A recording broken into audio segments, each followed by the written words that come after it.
Hello and welcome to this new topic. ये जो topic है ये बहुत ही इम्पॉर्टेंट है, खासकर जो गवर्नमेंट एम्प्लॉयज़ है उनके लिए। इस सिस्टम को हम कहते हैं CPIS। जी हाँ, ये गवर्नमेंट द्वारा एक इम्पॉर्टेंट डिजिटल सिस्टम है जहाँ पे सारे एम्प्लॉयज़ का डिटेल दिया हुआ है। जितने भी एम्प्लॉयज़ हैं, पहले हमारे पास जैसे कागज़ रहते थे, बहुत सारे आपसों में हमें पता नहीं होता था पेंशन के बारे में या अपने जॉब के बारे में, ट्रांसफ़र के बारे में। यहाँ सारे मुलाजिमों का, सारे जो एम्प्लॉयज़ है उनका एक सेंट्रलाइज्ड सिस्टम बना दिया गया है, जिसको हम सेंट्रलाइज्ड पर्सनल इंफॉर्मेशन सिस्टम बताते हैं। ये government of Jammu and Kashmir का एक बहुत इम्पॉर्टेंट कदम है, एक इम्पॉर्टेंट सिस्टम है या प्रोजेक्ट है, जहाँ पे हमें हर एक मुलाजिम का जो पर्सनल इंफॉर्मेशन है वो हमने सेंट्रलाइज्ड प्रोसेस करके एक सिस्टम बनाया है जिसका नाम है CPI सिस्टम या CPIS। आप सुनते होंगे CPIS में जैसे फॉर्म डालने हैं, CPIS में आपको चेंज करना है नाम, या ट्रांसफ़र जब हम हो जाते हैं इधर उधर, वहाँ पे आपको चेंज करना है। तो द CPIS वेरी इंपॉर्टेंट। और अब किसी भी मुलाजिम को जब जो ट्रांसफ़र हो जाता है, कुछ लिखने विखने की ज़रूरत नहीं है, क्योंकि यहाँ पे उसका पूरा डिटेल दिया हुआ है।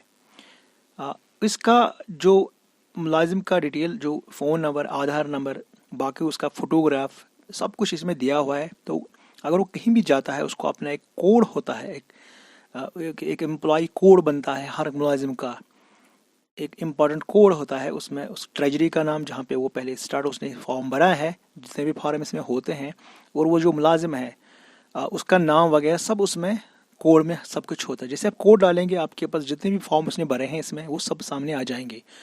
तो जैसे आपको पता है, यहाँ पे ये सेंट्रलाइज्ड पर्सनल इंफॉर्मेशन सिस्टम है, ये government of Jammu and Kashmir ने स्टार्ट किया, बनाया हुआ है।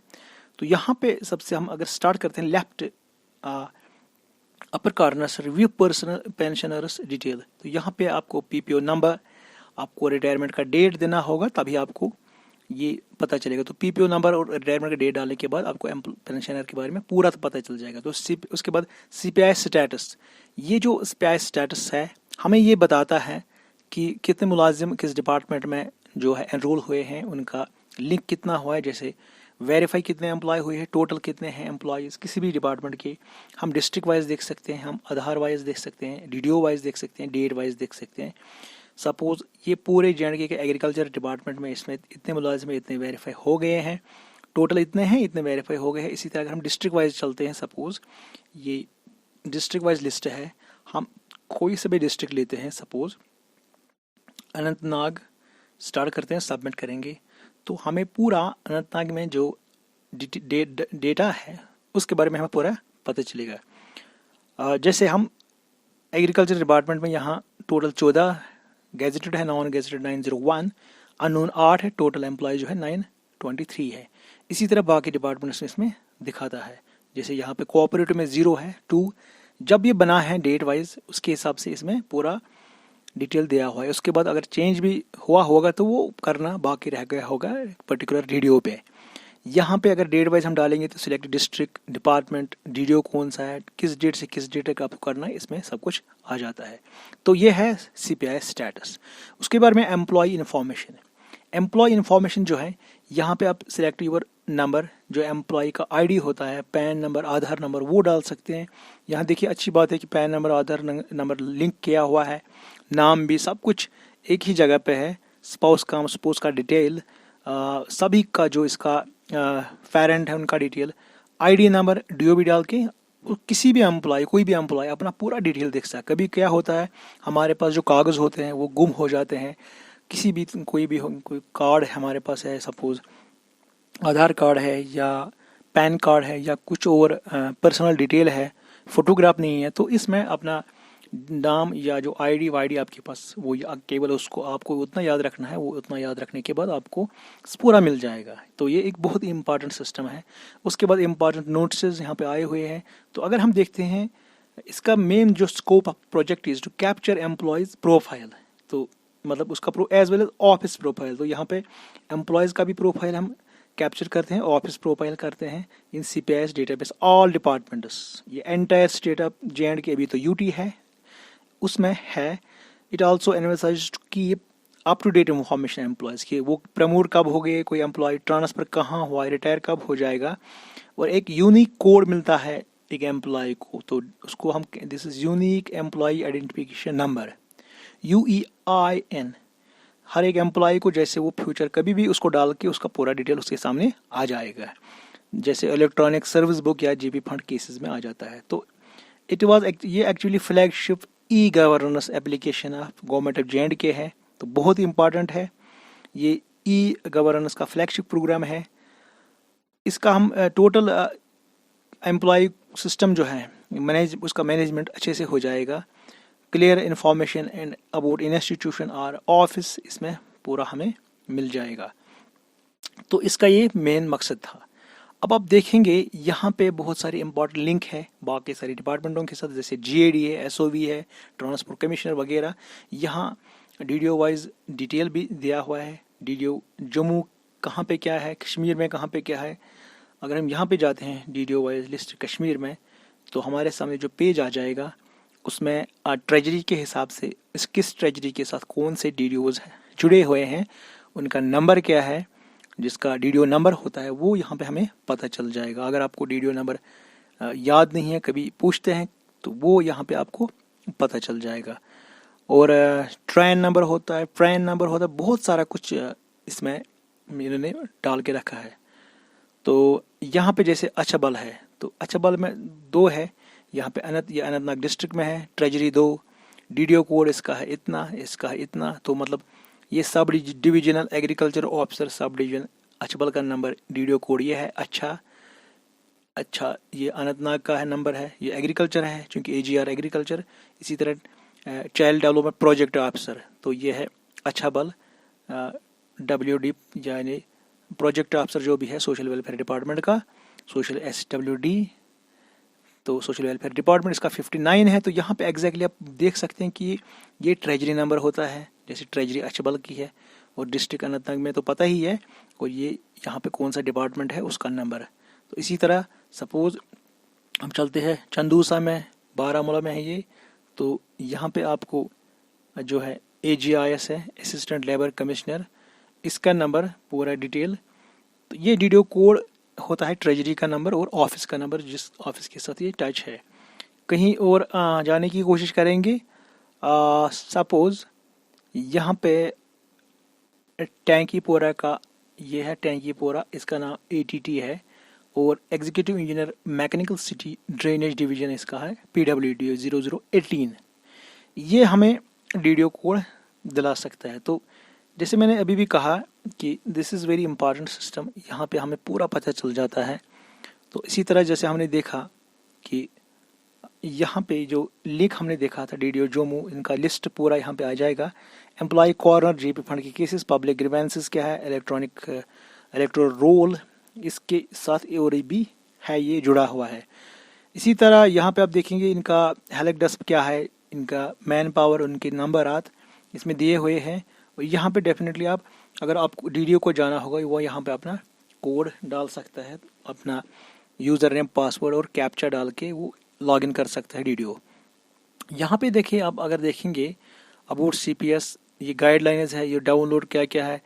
अब यहाँ पे फॉर्म्स है, जैसे कोई भी एम्प्लॉय है उसको ये सारे 7 फॉर्म भरने होते हैं, और उसके बाद DDO फॉर्म भी भरने होते हैं, DDO को, जो DDO होता है उसको, और पेंशन फॉर्म। ये 3 तरह के सेक्टर्स हैं, यानी एम्प्लॉय के फॉर्म जो एम्प्लॉय मुलाजिम है, और जो उनका DDO है, ड्राइविंग एंड डिस्बर्सिंग ऑफिसर है, उसके पास पूरा पावर रहता है एडिट करने का, चेंज करने का, कुछ चीज़ों में, जैसे नॉमिनी या ट्रांसफ़र वगैरह, तो और कुछ चीज़ों में वो चेंज नहीं कर सकता है।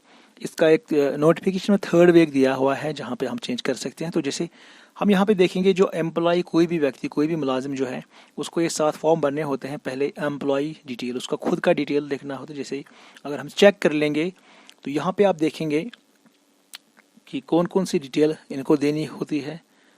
और देखिए यहाँ पे हम दिखाने की कोशिश करेंगे।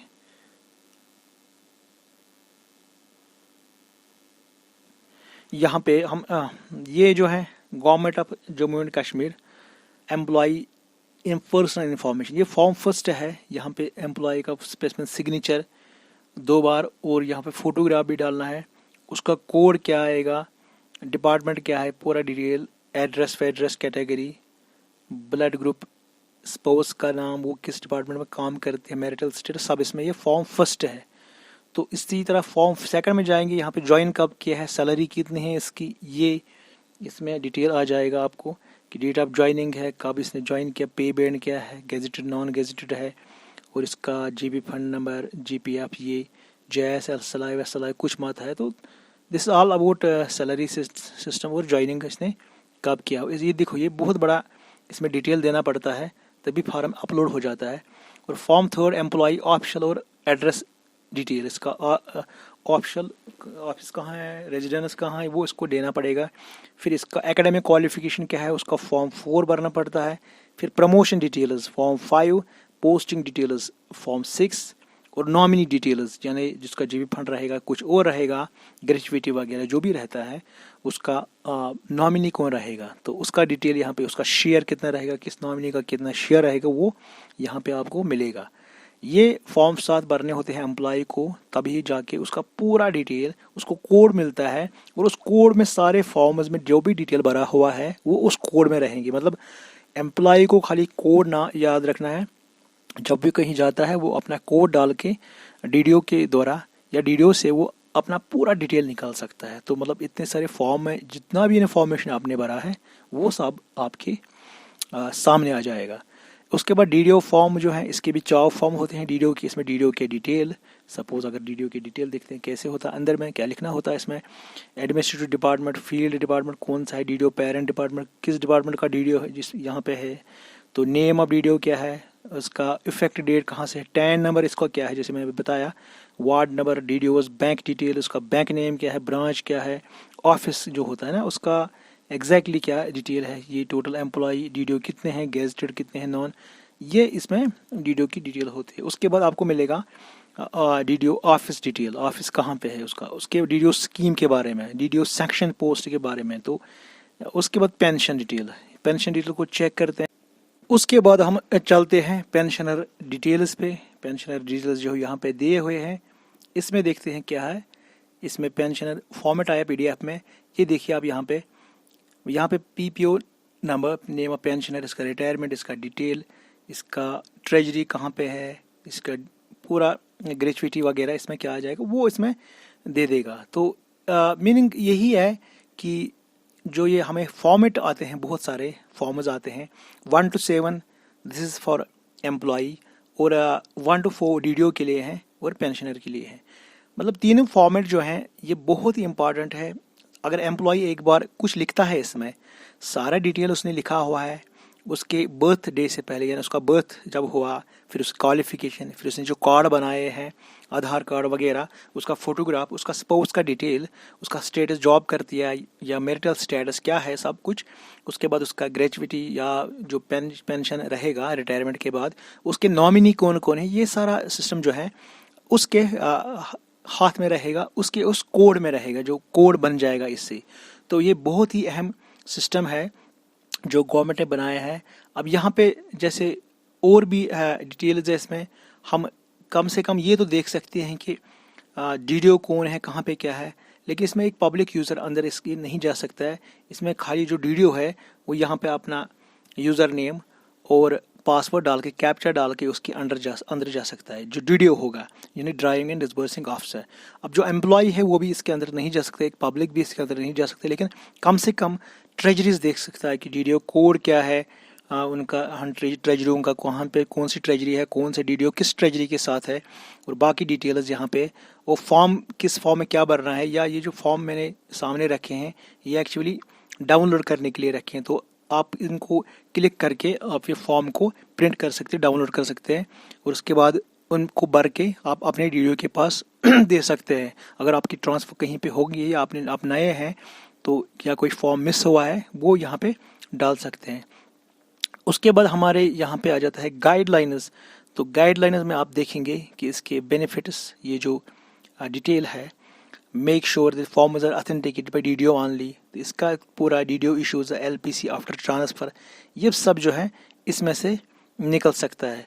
उसके बाद इसके जो बेनिफिट्स है वो ये जो गाइडलाइंस है अबाउट सीपीआईएस, ये यहाँ पे आपको थोड़ा सा डिटेल दे देगा कि सीपीआईएस स्कोप इसका प्रोजेक्ट का क्या है, इसका बेनिफिट क्या है। तो यहाँ पे आप देखिए, finance department can get the required report of employee department office wise, ये ट्रांसपेरेंसी है, इसमें इफेक्टिव मैन पावर मैनेजमेंट है, स्टेट फाइनेंशियल मैनेजमेंट भी हो जाएगा, ये इसमें है। जिसमें यहाँ पे हमें काफ़ी सारे क्लर्क लग जाते हैं, जूनियर असिस्टेंट या बाकी लगते थे लिखने में, हर एक एम्प्लॉय की डिटेल, कब वो आया, किधर आया, कहाँ, उसका फोटोग्राफ वगैरह बार बार लाना पड़ता था। वहाँ पे आपको कुछ नहीं लाना है, आपको जब कोड मिलेगा, उस कोड में जब सब कुछ रहेगा तो आपको कोई पूछेगा नहीं, कोई ढूंढेगा नहीं कि आपका आधार कार्ड, फोटोग्राफ वगैरह कहाँ पे क्या है, क्योंकि आपने उस कोड में सब कुछ रखा हुआ होगा। लेकिन आपको अब जो याद रखना है वो केवल वो कोड याद रखना है आपको। अब यहाँ पे आप देखते हैं, जैसे हमने देखा है नोट्स जो है ये कुछ नोट्स आए हैं लेटेस्ट, जिसमें उन्होंने बताया कि हम कब ये चेंज कर सकते हैं। यहाँ पे देखिए इम्पॉर्टेंट बात यह है कि इसमें केवल डीडीओ ही चेंज कर सकता है। यहाँ पे दिया हुआ है कि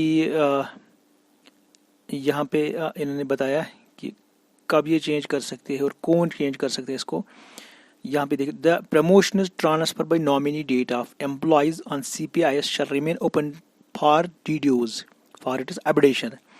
और दूसरी बात है कि इसको हम खाली डीडीओ इसमें एंट्री कर सकता है, और इसमें एक टाइम दिया हुआ है, जैसे यहाँ पे इन्होंने लिखा है कि updation with regard to promotion transfer regulation of pay nominee shall be allowed by DDO on basis of documentary proof, जिसमें डीडीओ रेस्पॉन्सिबल भी रहेगा, और ये ओपन रहेगा for 3rd week of every month.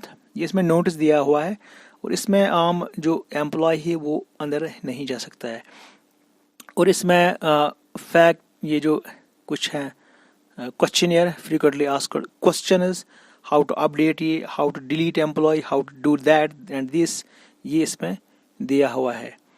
देखिए ये सारे क्वेश्चन जो हैं इसमें, फॉरगेट पासवर्ड इसको कैसे करें हम ठीक, ये इसमें सब कुछ दिया हुआ है। तो कुल मिला के ये है कि ये जो सीपीआईएस है ये बहुत ही इम्पॉर्टेंट हमारा एक अचीवमेंट है, कि जहाँ पे एक एम्प्लॉय को किसी भी ऑफिस में बार बार बहुत सारे डॉक्यूमेंट्स देने पड़ते थे, वहाँ वो अब उसको कुछ नहीं देना हो, केवल उसको एक बार जब उसने सारे फॉर्म भरे हैं, जो फॉर्म उसको भरने हैं वो उसने जब एक बार भरे हैं तो उसको डीडीओ कोड मिल जाएगा, उसको एम्प्लॉय कोड मिलेगा, कंप्यूटर कोड या एम्प्लॉय कोड मिलेगा, वो उसको एक बार याद रखना है, तब जाके वो कहीं पे भी जो है अपना कहीं भी ज्वाइन करके उसका वो डिटेल आ सकता है, या उसको सैलरी निकालनी है, कुछ और निकालना है, तो वो उसको डिटेल आ जाता है। तो ये इसलिए इम्पॉर्टेंट है ताकि एक सेंट्रलाइज्ड एक पर्सनल इन्फॉर्मेशन सिस्टम बन जाएगा एम्प्लॉयज़ का। तो यहाँ पे और कुछ भी है, बहुत कुछ है, आप भी जा सकते हैं, आप भी देख सकते हैं, कम से कम जहाँ पे आप जहाँ तक आप एक्सेसिबल हो सकते हो वहाँ तक तो देख सकते हैं इसमें क्या है। आपको ट्रेजरीज़ के बारे में पता चलेगा, आपको ये पता चलेगा कि कौन सा डीडीओ किस ट्रेजरी के साथ है, और ट्रेजरीज़ कहाँ कहाँ पे है, इनका डिटेल क्या है, ये आपको यहाँ से पता चलेगा। और कितने क्या स्टेटस है इसका सीपीआईएस का, इसमें कितने एम्प्लॉयज़ आए हुए हैं, कितने नहीं हैं, और डीडीओ के पास जाके आप अपना भी पूरा इन्फॉर्मेशन देख सकती है, आपने जो भरा हुआ है या जो फॉर्म्स आपने भरे हैं वो फॉर्म्स में क्या क्या लिखा आपने, उनका आप अपने पास ज़ेरॉक्स भी रख सकते हैं। अगर वो गुम हो जाता है फिर भी आप डीडीओ के पास जाके पूरा अपना नए सिरे से साफ सभी फॉर्म्स का प्रिंट भी ले सकते हैं। तो ये था सीपीआईएस के बारे में। इसके बारे में और जानने के लिए अगर और देखना चाहते हैं, जानना चाहते हैं, तो इसमें आप खुद जा सकते हैं, इसमें चेक कर सकते हैं कि ये क्यों है, क्या बना, इसके फ़ायदे क्या है। Thank you very much.